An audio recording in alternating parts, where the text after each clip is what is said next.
Au nom du Père et du Fils et du Saint-Esprit. Chers auditeurs et auditrices, nous voici au moment propice de l'écoute de la parole de Dieu du dimanche prochain, quatrième dimanche d'état de carême. La présentation vous sera faite par le Père Kasereka Aminu Asindia, missionnaire compagnie à Abéché. Première lecture du deuxième livre des Chroniques, chapitre 36, du 14e au 16e verset, puis du 19e au 23e verset. En ce jour-là, tout le chef de prêtres et du peuple multipliait les infidélités, en imitant toutes les abominations des nations païennes, et ils profanaient la maison que le Seigneur avait consacrée à Jérusalem.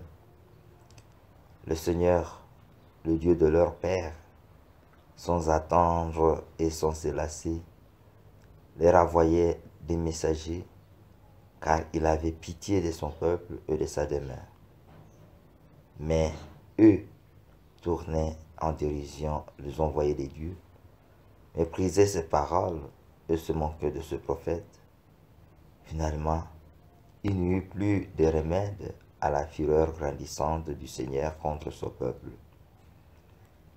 Les Babyloniens brûlèrent la maison de Dieu, détruisirent les remparts de Jérusalem, et scintilèrent tous ses palais, et réduisirent à rien tous leurs objets précieux. Nabuchodonosor déporta à Babylone ceux qui avaient échappé au massacre. Ils devinrent les esclaves du roi et de ses fils jusqu'au temps de la nomination de Perse. Ainsi s'accomplit la parole du Seigneur proclamée par Jérémie. La terre sera dévastée et elle se reposera durant 70 ans jusqu'à ce qu'elle ait compensé par ce repos tous les sabbats profanés. Or, la première année du règne de Cyrus, roi des Perses, pour que soit accomplie la parole du Seigneur proclamée par Jérémie, le Seigneur inspira Cyrus, roi des Perses. Et celui-ci fit publier dans tout son royaume, et même consigné par écrit, ainsi parle Cyrus, roi des Perses: le Seigneur, le Dieu du ciel, m'a donné tout le royaume de la terre, et il m'a chargé de lui bâtir une maison à Jérusalem, en Juda. Quiconque parmi vous fait partie de son peuple, que le Seigneur son Dieu soit avec lui, et qu'il monte à Jérusalem. Parole du Seigneur, nous rendons grâce à Dieu. Psaume 36. Que ma langue s'attache à mon palais, si je perds ton souvenir. Au bord du fleuve de Babylone, nous étions assis et nous pleurions, nous souvenant des sillons. Au sol des alentours, nous avions pendu nos harpes. Que ma langue s'attache à mon palais, si je perds ton souvenir. C'est là que nos vainqueurs nous demandèrent des chansons, et nos bourreaux des airs joyeux. Chantez-nous, disait-il, quelques chants de Sion. Que ma langue s'attache à mon palais, si je perds ton souvenir.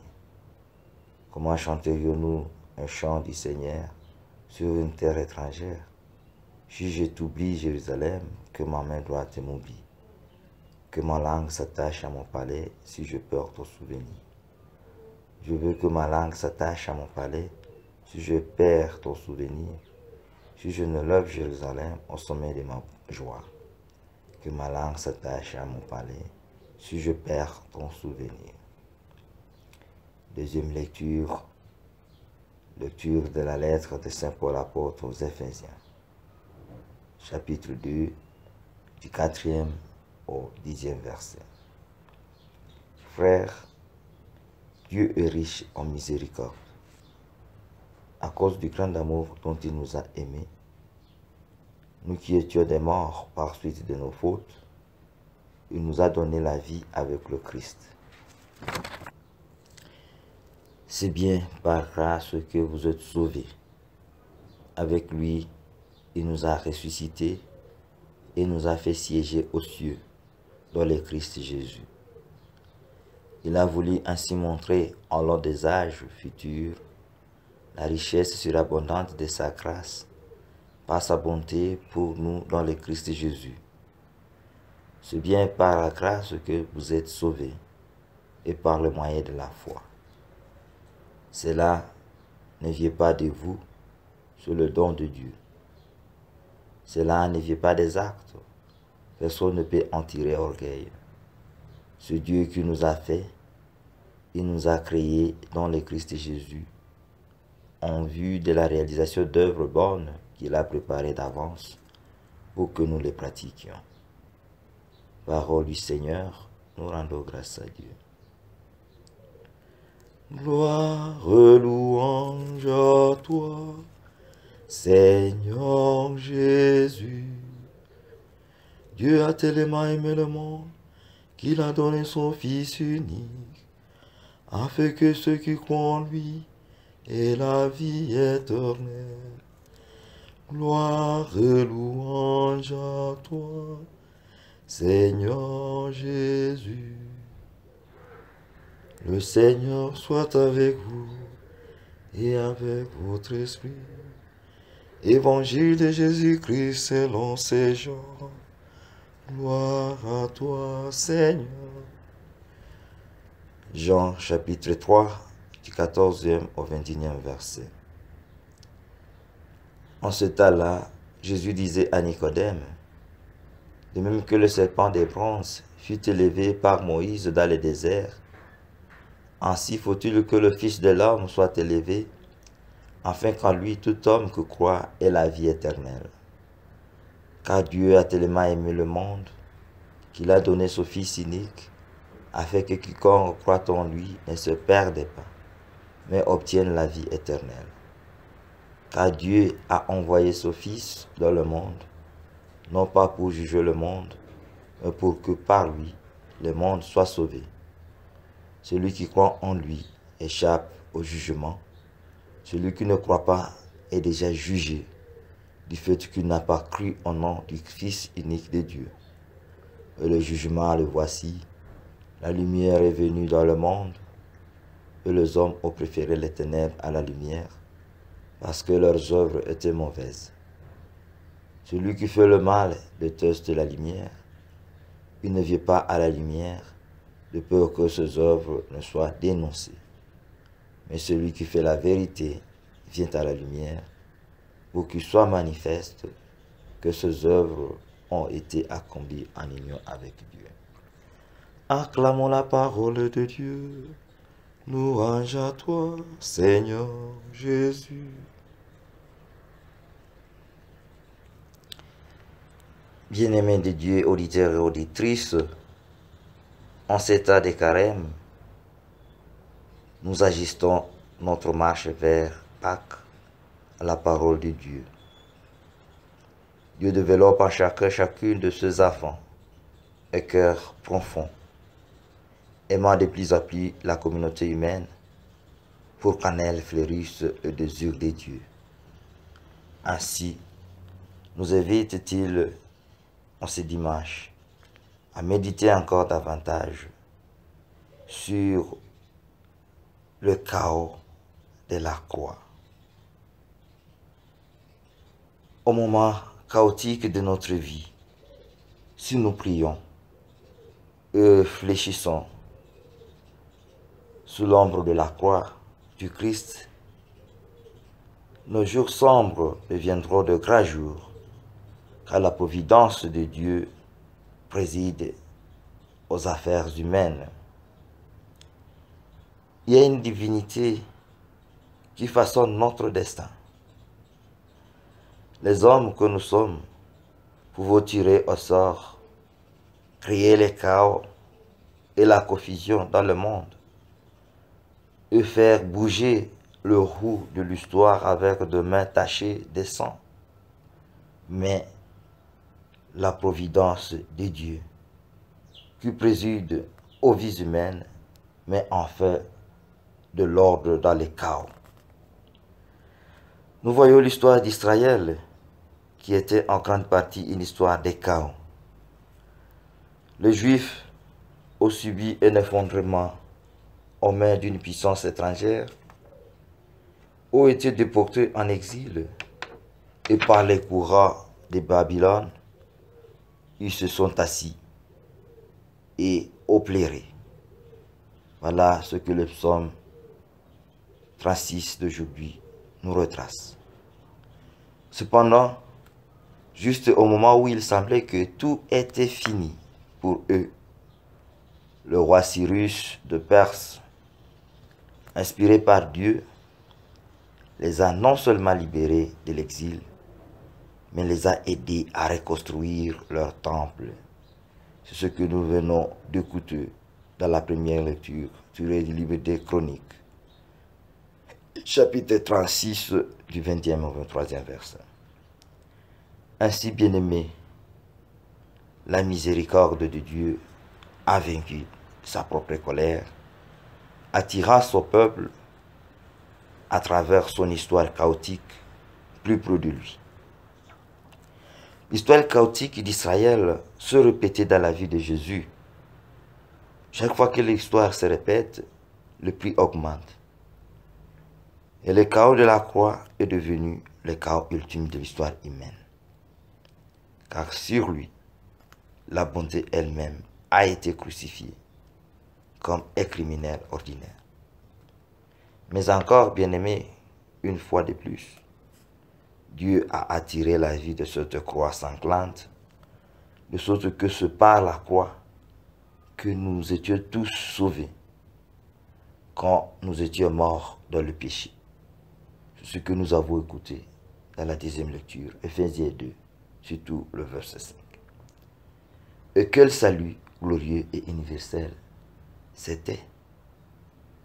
Le Fils de l'homme a été élevé sur la croix, qui, jusqu'à aujourd'hui, s'était haute et haute dans les cœurs des millions de personnes qui continuent à chanter « Plus près de toi, mon Dieu, plus près de toi », même si c'est une croix qui me soulève. Cela signifie, bien-aimé, que l'histoire du chaos de la croix n'est pas contenue dans les livres épais, mais vit dans notre sang même. Nous avons nos propres moments chaotiques dans la vie, nous les hommes même d'aujourd'hui. Mais à travers ce chaos, à travers ce moment, Dieu a l'intention de nous donner vie et de faire de nous vraiment son œuvre, créée pour mener la vie de bonnes actions. Ephésiens 2, le verset 10. Nous l'avons entendu dire, là où il y a de la vie, il y a de l'espoir. Mais nous, chrétiens d'aujourd'hui et de demain, nous qui croyons au pouvoir de la croix, osons dire, là où il y a la mort, il y a la vie. Pourquoi osons-nous dire cela?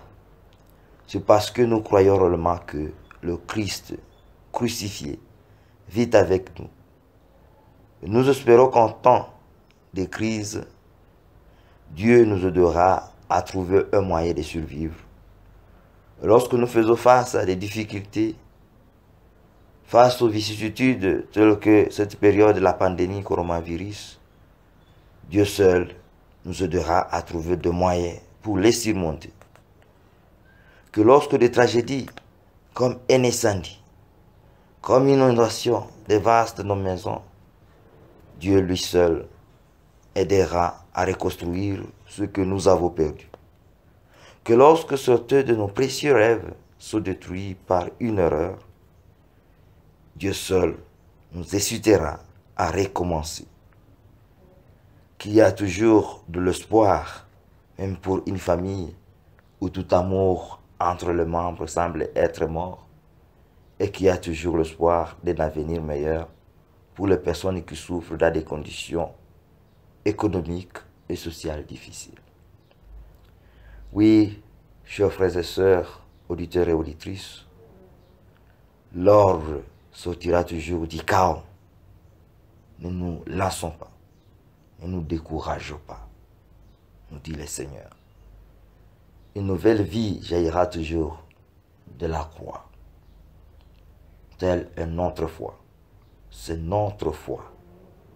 Mais cette foi est un don de Dieu, non pas donné sur une assiette, mais planté en nous comme une graine qui doit pousser.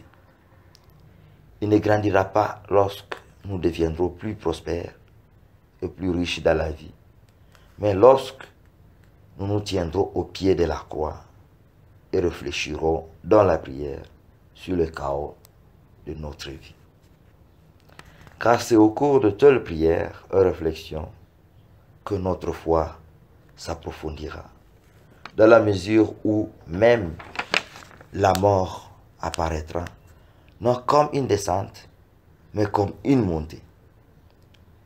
Pas comme un effondrement en poussière, mais comme un balayage vers le ciel. Voilà notre espérance pendant cet effort de carême. Par conséquent, nos pleurs peuvent durer une nuit, mais la joie viendra le matin. Psaume 30, verset 5. La vie ne sera plus comme une histoire racontée par un idiot plein de bruit et de fureur, ne signifiant rien, comme elle l'a fait. Voilà. Mais nous sommes peut-être en plein temps difficile, mais si nous nous réfugions dans la prière, nous apprenons qu'il y en aura un moment de joie qui peut-être maintenant nous ne le voyons pas, mais il vient bientôt. Alors, bien-aimés, en ce 4e dimanche de carême, que Dieu nous aide à le prier avec confiance et surtout à méditer sur la confusion et sur les convulsions de notre vie, sous le regard de la croix de nos jours, sous le regard des difficultés de nos jours, sous le regard de ce temps de la pandémie du coronavirus qui ravage le monde, voilà, qui nous fait sombrer, voilà, dans le désespoir, et que nos prières puissent rester fermes, avec confiance au Seigneur, que bientôt nos jours sombres deviendront des grands jours de lumière, des grands jours de joie, avec la résurrection du Seigneur. De ceci, soyons certains, bien-aimés, chers auditeurs et auditrices, que le puits de la providence est profond. Et donc, les seaux que nous y apportons ne doivent pas être petits.